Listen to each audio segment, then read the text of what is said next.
Bom, vamos lá, é o capítulo 34, agora acabamos este bloco do 28 ao 33, é um contexto só, falando dessas nações, né, da Assíria, falando do Egito, falando de Israel, Efraim, né, o reino do norte, que acabou completamente, e falando de Jerusalém também. Olha, cuidado em Jerusalém, falando várias vezes. Então, alguns assuntos são repetitivos aqui, mas eles têm um objetivo.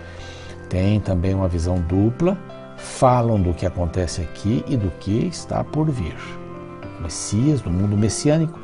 Se Jesus tivesse vindo, né, nos dias ali de Isaías, por exemplo, se eles tivessem cumprido o propósito de Deus, eu acho que o Messias teria vindo. Aí é uma coisa bem interessante para a gente estudar um dia. Capítulo 34 e 35, eles têm duas espécies de futuro. Nós vamos ver uma espécie de futuro aqui, que pode ser chamado de o Apocalipse do livro de Isaías, porque você vai ver a linguagem que é pesada, de destruição. Então, este é um futuro, a destruição. E o capítulo 35 fala sobre a felicidade na Sião futura, outro futuro, diferente, deixando Babilônia para trás, não é? Deixando Babilônia e seguindo em frente aí para Sião.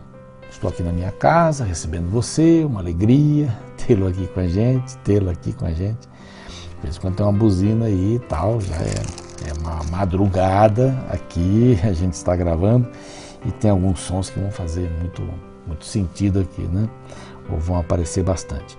Mas então são esses dois tipos de futuros, a gente poderia ter um capítulo só, foi dividido em dois, ó, eu dando opinião, né, sobre o que podia ter sido feito na Bíblia. Mas essa indignação de Deus contra as nações. Fala de Edom aqui, mas na realidade é sobre as nações, todas as nações. É uma convocação para o julgamento. Isso é bem apocalíptico, né? Aqui tem um apocalipse está aqui. E tem trechos que são usados no livro do Apocalipse. Então, tanto quanto é chamado o Evangelho do Antigo Testamento, é também chamado, aqui neste caso pelo menos, o Apocalipse do Antigo Testamento. Tem a literatura apocalíptica, né, que é uma coisa que alguns já conhecem. Mas aqui, chegai-vos, nações, para ouvir, e vós, povos, escutai, ouça. A terra e a sua plenitude, o mundo e tudo quanto produz, porque a indignação do Senhor está contra todas as nações, e o seu furor contra todos os exércitos delas. Eles as destinou para destruição e as entregou à matança. Impressionante esse verso 3, assim, os seus mortos serão lançados fora. Dos seus cadáveres subirá mau cheiro, e do seu sangue, e do sangue deles, os montes se inundarão. Matança total. Aqui tem esta visão do momento, né? A Assíria, por exemplo, foi destruída, Babilônia será destruída, seria destruído o Egito também, foi, a Síria também foi, as nações foram passando. E Deus dizia a Israel, volte para mim, vocês se afastaram de mim, vamos aí, vamos conversar, vamos razoar. Eu vou tornar os pecados de vocês limpos, como a branca neve, a branca lã. Então a indignação do Senhor vem para convocar um juízo final. É um juízo local e o juízo final, quando o mal vai ser destruído. Vou repetir, Satanás vai morrer. Satanás tem imortalidade condicional, então ele é mortal. É mortal. Vive mais tempo. Tem algumas coisas que nós não temos como humanos, não temos. Mas ele vai morrer no lago de fogo, preparado para ele, para os seus anjos e para todos aqueles que o seguiram. Então, seguir a Satanás é morte. É o que essas nações vão experimentar. A primeira morte elas vão experimentar. Esse é um tipo de juízo retributivo para as nações naquele momento. E a visão apocalíptica aqui aponta lá para o futuro. Quer ver? O verso 4. Todo o exército do céu se dissolverá. Isso não parece Apocalipse? E os céus se enrolarão como um pergaminho. Todo o seu exército cairá, como cai a folha da vide e a folha da figueira. Não parece Apocalipse? É o Apocalipse aqui, Apocalipse 6, 13 e 14. Incrível, não? Como como a semelhança. Por quê? Porque essa é a destruição final. Essa é a destruição final, o juízo retributivo da segunda morte. Aqui é só uma morte, mas Deus já dá o juízo para essas pessoas. Então, há 3 aspectos, 3 ilustrações que o autor, que Isaías, coloca aqui. 3 figuras, podemos dizer assim. É tão complicado essa destruição escatológica que ele coloca 3 figuras para a gente entender bem. Então, o capítulo é isso, são essas 3 figuras. Todas as nações são responsáveis e Deus vai separar aqui. O mundo separa as pessoas entre pessoas boas e más. Não é? Se a pessoa é boa, você não é boa, mas Deus não separa assim não. Deus separa as pessoas entre os que creem e os que não creem. Entre os que não creem, tem pessoas boas e tem pessoas más, mas não creem. E se não creem, não vão estar no reino de Deus. Se não aceitam, não vão estar. Deus não vai obrigar ninguém a ficar no seu reino de jeito nenhum. O mundo separa assim, bons e maus. Deus separa os que creem e os que não creem. É assim. Então, essa separação dos bons e maus lembra um pouquinho Mateus capítulo 5, né? Aliás, 25. E vai separar os bodes das ovelhas e vai dizer para uns: vinde benditos de meu Pai, possui por herança o reino que está preparado desde a fundação do mundo. E para o outro grupo vai dizer: apartai-vos de mim para o fogo eterno, malditos, eu não conheço vocês. Esse aqui é esse grupo aqui. É esse grupo. A primeira é a grande matança, né? Porque a minha espada, verso 5, a minha espada se embriagou nos céus.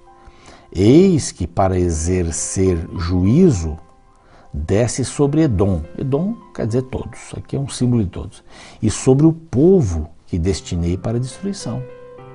Quer dizer, vocês não é que estão destinados, não é que eu deixei-os para a destruição, por quê? Porque eles passaram do limite.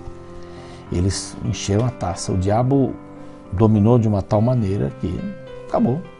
Esse já está julgado. E Deus tem esse poder para isso. Né? Tem esse poder para isso. Então, 3 figuras aqui. A primeira é a grande matança.